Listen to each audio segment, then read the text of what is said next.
Saya meminta maaf kepada senior dan rekan-rekan semua merasakan secara langsung akibatnya. Saya mohon permintaan maaf saya dapat diterima dan saya menyatakan siap untuk menjalankan setiap konsekuensi sesuai hukum yang berlaku. Halo Pedikers.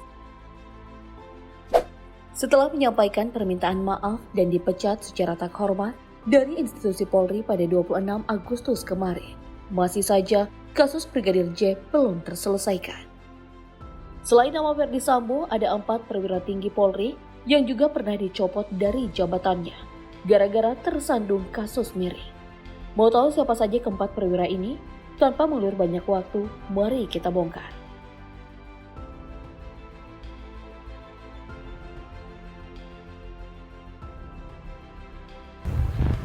Yang pertama ada nama Hendra Kurniawan, polisi berpangkat Brigjen Pol ini juga turut menyita perhatian di berbagai kalangan masyarakat tanah air.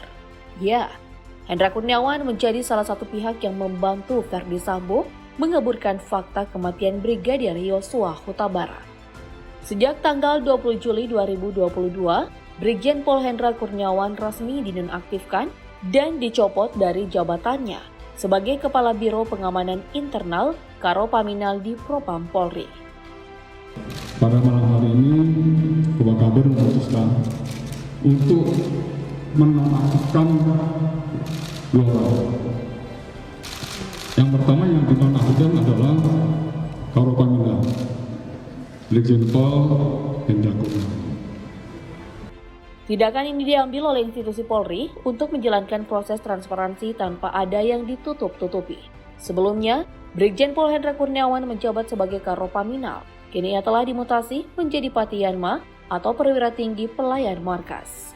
Selama bergabung di anggota kepolisian, Hendra Kurniawan mendapat kursi jabatan yang cukup strategis di Polri, di mana ada jabatan Kaden A Ropaminal di Propam Polri, analis kebijakan Madya Bidang Paminal di Propam Polri, Kabak Inpam Ropaminal di Propam Polri, dan yang tertinggi menjadi Karopaminal di Propam Polri pada 16 November tahun 2020 lalu.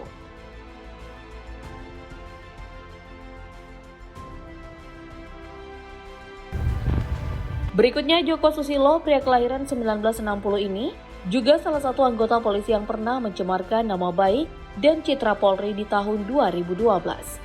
Joko Susilo yang saat itu menjabat sebagai Gubernur Akademik Kepolisian terlibat kasus korupsi dan pencucian uang terkait kasus pengadaan simulator surat izin mengemudi atau SIM pada semua jenis kendaraan di jalan raya. Tak tanggung-tanggung, Irjen Pol Joko Susilo korup sebanyak 196 miliar rupiah. Karena tindakannya itu, Joko Susilo divonis 18 tahun pidana penjara dengan denda 1 miliar rupiah. Tak cuma itu, Joko Susilo juga dituntut wajib mengembalikan dana mencapai 32 miliar rupiah. Sangat disayangkan kalau Pak Joko Susilo bisa terjerumus ke masalah korup ini. Padahal jika kita melihat karir jabatannya di kepolisian, pria lulusan Akpol tahun 1984 ini cukup cemerlang dan berjalan mulus. Joko Susilo pertama kali menduduki kursi jabatan Pama PD Polda Jawa Tengah. Dari sini jabatan Irjen Joko Susilo naik menjadi Pamapta Polres Purbalingga. Sejak saat itu dari karir Joko Susilo terus meroket dan mendapat tempat yang cukup tinggi di Polri. Mulai dari menjadi Kapolsek Wonorejo, Kapolres Cilacap, Kapolresta Bekasi, hingga masuk ke Polda Metro Jaya sebagai Dirlantas pada tahun 2004. Cukup 4 tahun, Irjen Joko Susilo dipercaya menjadi Waditlantas Babinkam Polri. Kemudian, Joko Susilo mendapat jabatan baru sebagai Kakorlantas Polri di tahun 2010 sampai tahun 2012.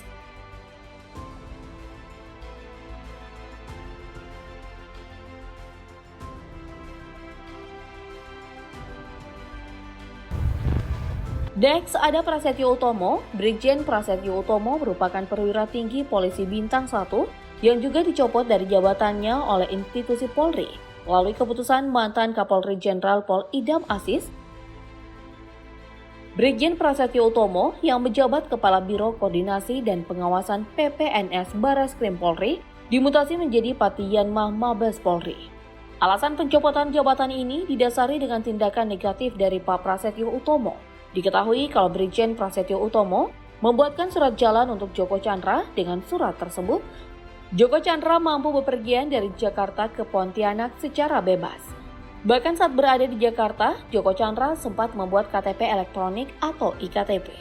Seperti yang kita ketahui bahwa Joko Chandra ini adalah buronan tersangka kasus korupsi. Tindakan ini jelas telah melanggar janji dan sumpah Polri.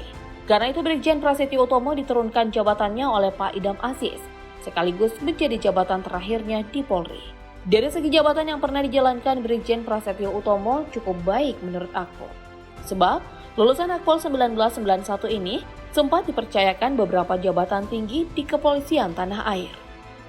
Di antaranya ada jabatan Kapolres Mojokerto, Wadir Krimum Polda Jawa Timur, Wakil Direktur Reserse Kriminal Umum Polda Jawa Timur, Direktur Reserse Kriminal Umum Polda Sumatera Selatan, dan Kabag Kembang Tas Krosiminter Dip Hubinter Polri.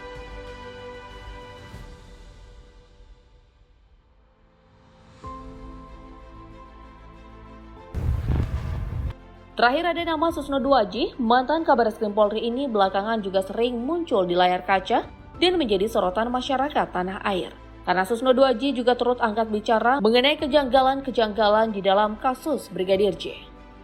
Bukan cuma itu saja, Susno Duaji juga beberapa kali diundang di stasiun TV tanah air untuk menyampaikan pengetahuan dan pendapatnya soal tewasnya Brigadir Joshua Huta Barat yang kasusnya sudah memasuki babak baru. Tapi Bedegers harus tahu bahwa Purnawirawan Susno Duaji memiliki cerita kelam di masa lalu. Saat Komjen Susno Duaji menjabat sebagai Kapolda Jawa Barat, sekaligus Kabareskrim Polri, pria kelahiran Sumatera Selatan ini pernah terlibat kasus korupsi PT Salma Arwana Lestari. Selain itu, Susno Duaji juga diduga memotong aliran dana pengamanan saat pemilihan Kapolda Jawa Barat. Dan pada waktu itu juga, Susno Duaji dimutasi menjadi Pati Mabes Polri selama 2 tahun. Sebelum dijebloskan ke penjara, jabatan terakhir Susno Duaji di institusi Polri adalah penasehat Korsangli Kapolri. Pada tahun 2013, Susno Duaji masuk ke sel tahanan dengan pidana 3,5 tahun penjara dan mendapat denda 4,2 miliar rupiah. Namun realitanya, Susno Duaji bebas dari penjara di tahun 2015. Selama berkarir menjadi abdi negara di Indonesia, Susno Duaji telah menempuh beberapa bangku pendidikan, yaitu Akabri Kepolisian, PTIK, S1 Hukum, S2 Manajemen, dan Sespati Polri. Jabatan pertama yang didapatkan oleh Susno Duaji saat menjadi polisi adalah Pamapolres Wonogiri tahun 1978. Setelah jabatan ini, karir Susno Duaji menanjak dengan menempati berbagai kursi penting di kepolisian tanah air. Seperti menjadi Wakapolres Pemalang tahun 1989, Wakapolresta Yogyakarta 1990, Kapolres Maluku Utara 1995, Pamen Hubinter Deops Polri, penugasan di Bosnia 1995, Kapolres Madiun 1997, dan Kapolres Malang 1998. Sekarang, Pak Susno Duaji sudah menjadi pensiunan Polri. Kalau kita hitung, Susno Duaji telah 10 tahun rehat dari dunia kepolisian ya.